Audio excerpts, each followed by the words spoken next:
Efraim Carreira olhava a gente com um certo desprezo, achando que que o brasileiro não era bom de fazer acordo, que a gente ia negociar e que não ia cumprir, que ia desistir no meio do caminho. Mas firmamos esse acordo e assumimos um compromisso de alterar essa linha. Eles fariam uma linha de uma potência mais elevada até as áreas de mineração, em Las Cristinas, e fariam uma linha de 230 kV até a fronteira. E a gente faria a linha de 230 kV do lado brasileiro. Isso aí tinha um compromisso da gente pagar 90 milhões de dólares de diferença entre o custo da linha em 230 kV e uma linha de 440 kV que ele estaria fazendo, e a ser pago em 10 prestações de 9 milhões, que a gente acreditava ser possível, ser factível, uma subrogação da CCC para pagar isso. Acabou não sendo possível, acabou virando um ônus da Eletronorte pagar essa diferença, tá? E era um contrato de 200 megawatts de garantia de até 200 megawatts de energia, coisa que veio ser rompido ano passado com o racionamento de energia na Venezuela, que obrigou mais uma vez a gente buscar fontes locais de produção. Lhe confesso que não morria de amores por essa conexão, apesar de encontrar como talvez a alternativa de curto prazo mais viável. Mas a geração de energia hidrelétrica no município, no estado de Roraima, era vista como uma coisa muito difícil, dada a questão das populações indígenas, a dificuldade de você encontrar um sítio onde você não tivesse alguma maloca ou não tivesse algum padre estrangeiro que estivesse pronto para remontar uma maloca rapidamente no local onde seria construída. Então a gente sabia que seria uma coisa muito difícil fazer um investimento de geração hidrelétrica no estado de Roraima. Acho que Roraima não tem aproveitamento hidrelétrico, né? Ele tem uma pequena usina que é de propriedade da SER, que é a empresa que atende a companhia que atende o interior do estado, né? É uma usina que deve ser uma usina de 15 megawatts, somente isso. Mas tinha alguns empreendimentos, andei olhando a bibliografia, olhando os estudos realizados pelo Eletrobras, mas o pessoal sempre dizia, olha, está muito difícil você superar os entendimentos ali com a questão ambiental, você vai sempre se deparar com alguma possibilidade de estar inundando um pedaço de terra indígena, e as ONGs ali atuam muito forte, dado a condição de algumas populações indígenas integrarem mais de um território, o território brasileiro e o território venezuelano. Então, é muito complicado, não é uma tarefa fácil, então vamos buscar outras alternativas, deixar essa para um futuro onde as coisas possam caminhar de forma mais civilizada. Eu acho que o ministro Dias Leite, acho que ele defendia o aproveitamento de Cotingo, algo no Cotingo e Roraima, se não me engano. Exatamente. Né? Agora, doutor Firmino, uma coisa que não ficou muito clara, o senhor disse que a ideia da interligação Brasil-Venezuela foi uma ideia que, de alguma maneira, o senhor foi o autor, foi idealizada pelo senhor. Eu acho que... Entretanto, o senhor também disse que não morria de amores por essa interconexão. Era isso que eu queria entender um pouco melhor. Eu digo que não morria de amores exatamente por ser uma conexão, pelo custo que a gente teria que pagar por esses 90 milhões de dólares que a gente teria que honrar com ele, tá certo? Então, eu achava que poderia, com 90 milhões de dólares, certamente eu poderia estar fazendo um empreendimento de geração ali no estado. Mas eu não podia criar empreendimentos de geração sem que a nossa equipe técnica sinalizasse que tinha algum empreendimento tranquilo de ser executado. Então, a gente não tinha nenhum empreendimento e a gente começava a ter restrições sérias com relação à questão do combustível para atendimento às necessidades, com várias interrupções e com uma concessão, um local onde você tinha, inclusive, a concessão de distribuição, que era de propriedade da Eletronorte. Doutor Firmino, só mais ainda sobre essa questão de Boa Vista, do atendimento com a energia venezuelana, a ideia do projeto do Alqueires, né, de interligação Brasil-Venezuela para atendimento de Manaus, não passava por Rio Branco, por Boa Vista. Não passava por Boa Vista. Era uma linha, provavelmente em 600 kV, ou seria uma linha em corrente contínua, uma linha expressa para Manaus, portanto, e se a gente tivesse que fazer, teria que ser uma linha saindo de Manaus para Boa Vista. Tá? Você estaria subindo, acompanhando provavelmente a rodovia, passando muito próximo da usina hidrelétrica de Balbina e seguindo lá por aquele caminho, o caminho dos Vaimiri a Troari. Tá? Que hoje você sabe que o acesso rodoviário ali é só permitido durante o dia, né? À noite a tribo indígena fecha ali as passagens, né? Não sabia, não. Eles sempre foram guerreiros muito ativos e têm um domínio muito forte naquele território. Em maio de 1998, é a pergunta 17, estou vendo. Tá. O presidente Fernando Henrique Cardoso promulgou a lei número 9.648, que criou o mercado atacadista de energia, o MAE, o Operador Nacional do Sistema Elétrico, o ONS, referendou a cisão da Eletrosul e propôs a divisão de Furnas e da Cheste, cada uma delas, em 2 empresas de geração e uma de transmissão, e a criação de até 6 empresas a partir da reestruturação da Eletronorte. Bom, isso é muita coisa. A gente pediria que o senhor comentasse essas medidas. Bom, essa é uma pergunta que me agrada muito ter que responder. A Lei 9648, ela veio exatamente, é a própria lei da reestruturação do setor elétrico brasileiro, né? Ela é uma síntese de todo o trabalho que a Cooper havia desenvolvido e, portanto, ela representa o novo marco regulatório.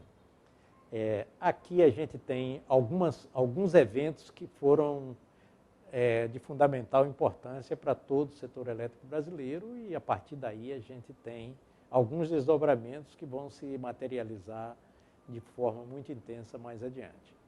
Mas eu cito, nesse momento, uma vez promulgada a Lei 9648, nós começamos a nos deparar com a questão da definição da energia firme das usinas. Até então, a gente tinha o conceito de energia firme, energia garantida, e nós começamos a ter exatamente uma cobrança do BNDES, qual seria a potência, a energia garantida de todas essas usinas. Você estava com o New Wave rodando na sua primeira versão, ou na primeira versão comercial efetiva, e naquele momento chegou-se a números distintos entre a operação e o planejamento. Esse talvez o embate mais difícil que eu tive, tentar arbitrar entre 2 diretorias formadas por profissionais de muito talento, muita competência, mas que internamente não chegava ao entendimento qual era realmente a placa dessas usinas que deveria ser computada para fins, inclusive, da privatização. Que potência tem essas usinas? É fácil de definir, mas qual a energia assegurada dessas usinas, a energia garantida dessas usinas era muito difícil. E as várias tentativas que eu fiz internamente, eu não logrei êxito para encontrar uma posição comum entre as 2 diretorias. Eu preferi, naquela oportunidade, solicitar ao ministro que pedisse a arbitragem da ANEEL para que a gente tivesse uma definição que eu não me sentia com confiança suficiente para arbitrar entre uma ou outra equipe, né? As 2 equipes estavam, e o diferencial era algo uma faixa de 10% da energia que estava sendo colocada ali.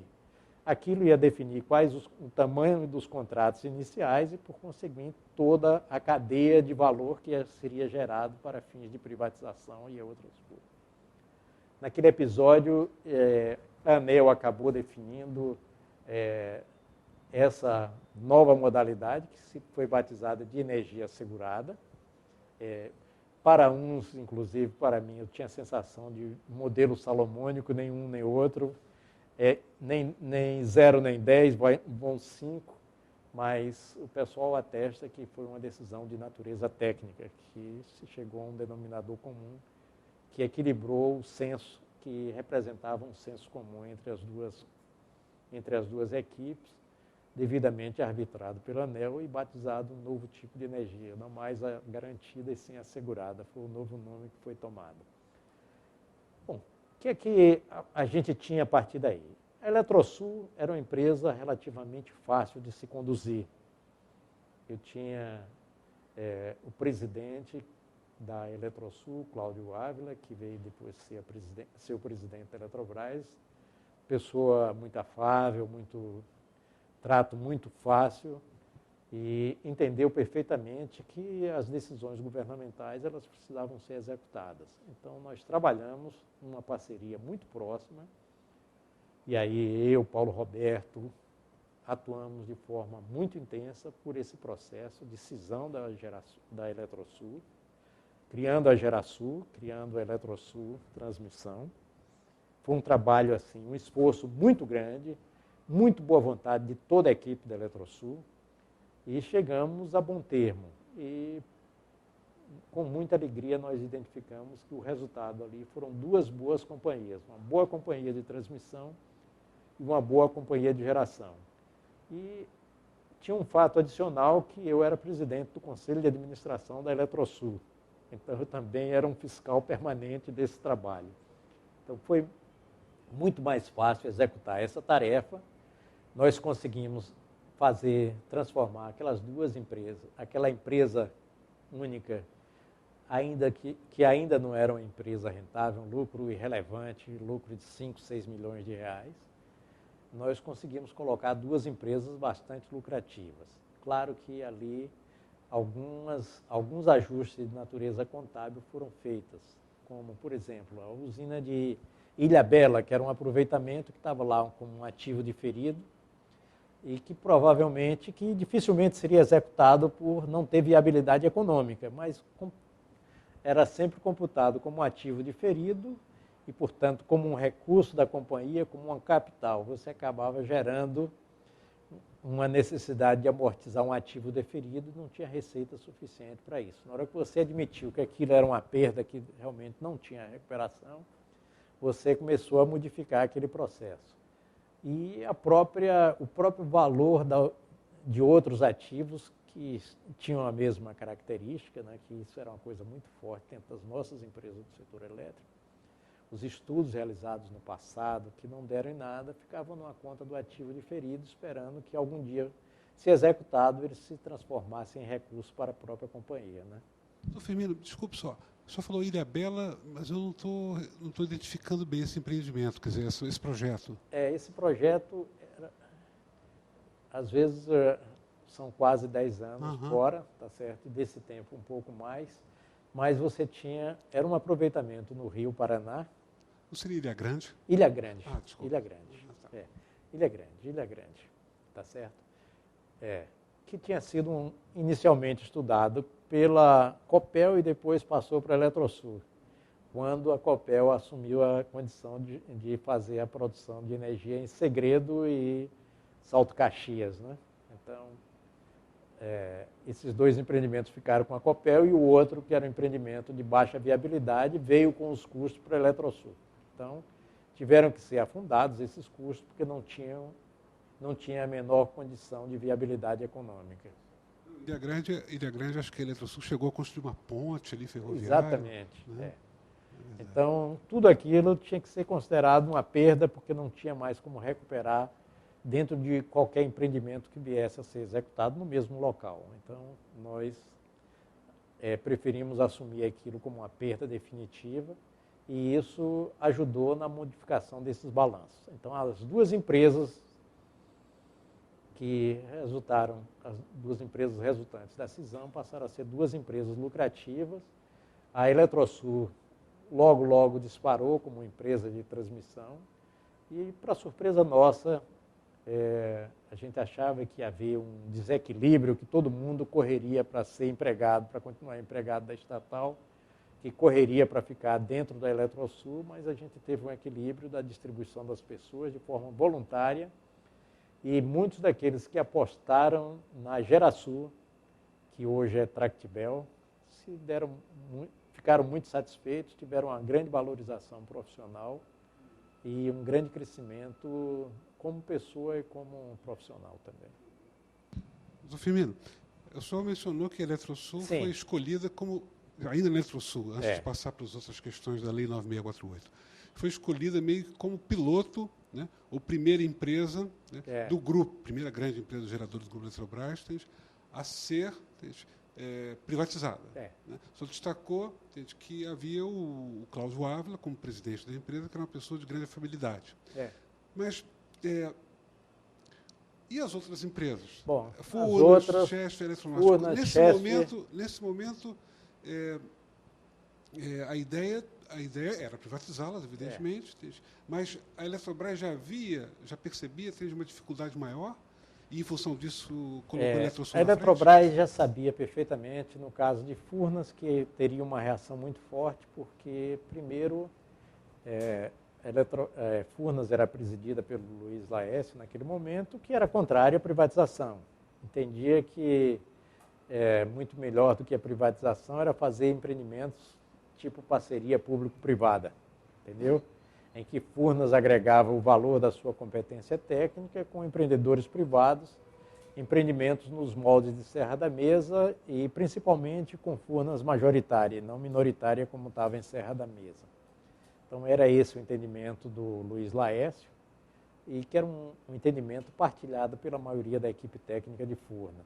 Então nós entendíamos que ia ter muita dificuldade de conseguir superar esses pontos de uma cisão de Furnas e prova disso é que a gente já tinha tido uma dificuldade inicial, que foi a separação da área nuclear, que foi o primeiro passo que a gente deu. Então, vamos dar o primeiro passo, porque Furnas vai ser ancorada na nuclear, dizendo o seguinte, como tem uma usina nuclear que não pode ser privatizada, logo Furnas não poderá ser privatizada. Então, esse foi a primeira ação estratégica, essa da qual eu tive uma contribuição muito efetiva, mas tinha o apoio integral e o desejo do Ronaldo Fabrício, mas o Paulo Roberto também foi muito firme comigo, toda a diretoria da Eletrobras, mas, para surpresa nossa, a consultoria de Furnas, tá certo, motivada inclusive pelo Assis, encaminhou uma ação tentando derrubar esse fato. Então, são coisas difíceis de serem entendidas e caracterizam exatamente aquele papel das descontroladas. Você tem uma companhia em que você, na condição de holding, detém 99% do seu capital, tem um administrador que não obedece a comando, não digo nem do presidente da holding, mas o comando do próprio governo. Então, aquilo ali é uma página que eu considero uma página muito difícil de ser considerada. Nós tivemos dificuldades efetivas, mas, num primeiro momento, não foi essa a razão. Tá? Essa razão a gente compreendia, mas havia também no âmbito do governo, o pessoal achava que precisava deixar sair alguns projetos, por exemplo, a privatização de São Paulo precisava ocorrer mais rapidamente e, de repente, o ingresso de uma empresa como Furnas poderia ter algum tipo de concorrência. Então, várias razões de natureza política levaram a adiar a privatização de Furnas e a sua divisão. Então, Furnas não ganhava a definição do que se queria, mas deixava para acontecer num prazo mais adiante.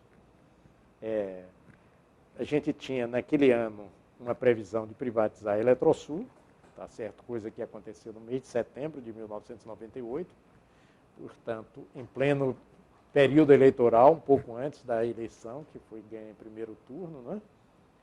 E a gente até achava que era uma coisa difícil, mas naquele momento a sociedade compreendia perfeitamente a questão da privatização, não tinha adversários tão fortes como teve na sua fase inicial, como tem no momento atual. No caso da Chesf, a gente tinha dificuldades efetivas, tá certo? Uma dificuldade que se traduzia pela bancada do Nordeste, que tinha dúvidas sobre a privatização da Chesf, sobre o veículo de desenvolvimento regional que eles entendiam que a Chesf representava, e ainda por cima a questão de água na região, que o sonho da transposição, que o pessoal começava a imaginar que a venda da Chesf poderia ser um impeditivo para uma eventual transposição do São Francisco. Então, eram questões objetivas que estavam colocadas ali, mas o governo entendia que deveria ser feito. No caso da Eletronorte, chegou-se a definir que poderia ter até 6 subsidiárias. Por quê? Porque você dizia, olha, Tucuruí eu vendo como uma empresa independente. Depois eu vou vender Manaus com toda a geração. Manaus pertencia diretamente à Eletronorte e não à Eletrobras. A Eletrobras era dona indireta da Manaus Energia. Boa Vista, a gente tem outra solução. A geração de Boa Vista tem um mecanismo junto com a parte de Boa Vista. A questão da geração no Acre, a geração em Rondônia, a geração térmica, a usina de Balbina lá no Amazonas, vão dar aqui tratamento. Então, se pensava em várias alternativas, chegar que poderia dar aquele número grande de empresas. Isso era uma ideia inicial, a ideia de quem está, como é que se diz, muito mais munido pelas informações do consultor, que no caso aí era um pouco da recomendação da própria Cooper, que achava que o BNDES deveria optar por esse tipo de modelo, que era mais fácil. Se tivesse os ativos divididos, era muito mais fácil de vender do que vender um conjunto todo, único e total. Mas isso não foi o fundamental. O fundamental era descobrir que condições a gente poderia executar. Bom, esse é o tema relativo à divisão das empresas para privatização naquele ano de 1998. Em 99 a gente vai ter o desdobramento de forma diferente que poderei comentar. Ainda em 98, o que a gente tem de concreto é a questão do operador nacional do sistema e o mercado atacadista de energia. Então, eu volto a dizer que a gente tinha, além da Lei 9648, a gente tinha a necessidade de constituir essas entidades que eram fundamentais para conduzir o processo daí para frente. O Operador Nacional do Sistema, já comentei o processo eleitoral, como é que se realizou, e aquilo me deu força suficiente também e um crédito muito grande às demais entidades do setor privado para que trabalhasse na condução de um outro elemento para conduzir o MAI. E aí não era a condução do MAI como um diretor. O MAI, naquela época, a gente estava buscando um presidente do conselho do MAI. E a partir daí seria escolhida a entidade que foi definida também dentro do relatório da Cooper, que seria a ASMAI, que seria a administradora do MAI, que veio ter problemas no futuro, conhecido de todos, que acabou sendo extinta, né? Sendo um ente ou uma empresa vinculada ao conselho do MAI. E nessa negociação o que a gente fez foi buscar aumentar a representatividade das empresas, coisa que até contrariava aquelas pessoas que lideravam, porque não sei por que razão, mas havia um entendimento tanto do Peter como do Paixão, e falar do Paixão agora é uma coisa difícil, porque ele era um homem apaixonado pelas suas questões e hoje já não está mais entre nós para defender os pontos de vista dele. Mas ele tinha muita preocupação que continuasse sendo dominada pela Eletrobras todas essas coisas. E eu procurei dar um tratamento completamente diferente. O tratamento que eu procurei dar foi que me interessava muito ter o Mário Santos como presidente do ONS, por aquelas razões já apontadas, não só por ser o técnico mais qualificado, mais conhecedor do sistema, mais conhecedor das fragilidades do sistema naquele momento, ele ao lado do Hermes Chip, que trabalhavam de forma muito direta, o Hermes na condição de seu assistente. Eu achava que aquela dupla era uma dupla inseparável naquele momento. E trabalhei fortemente para que ela continuasse inseparável na nova diretoria do MAI, ou do ONS. Então, esse foi um trabalho que resultou em tudo aquilo que já falei. E, além disso, o ONS, eu queria mostrar o desprendimento na sua preparação. Criei todos os mecanismos para que o ONS tivesse receita antes que as empresas estivessem contribuindo. Ou seja, me comprometi a financiar pela Eletrobras a operação do ONS nos 6 primeiros meses, ela seria devedora e assim que cobrasse dos demais sócios, ela faria partilha. Mostrei espírito público, isso aí é um elogio em causa própria, eu não gostaria de estar fazendo, mas eu digo que espírito público porque fui educado numa escola de que do poder não se abdica. E ali eu estava abdicando de um poder importante, que era ser presidente de uma empresa que tinha um GCOI na mão, que tinha um diretor de operação que controlava o GCOI, que apesar de ser grupo coordenador, a gente sabe da força que tinha o diretor de operação na condução do dia a dia das operações do GCOI.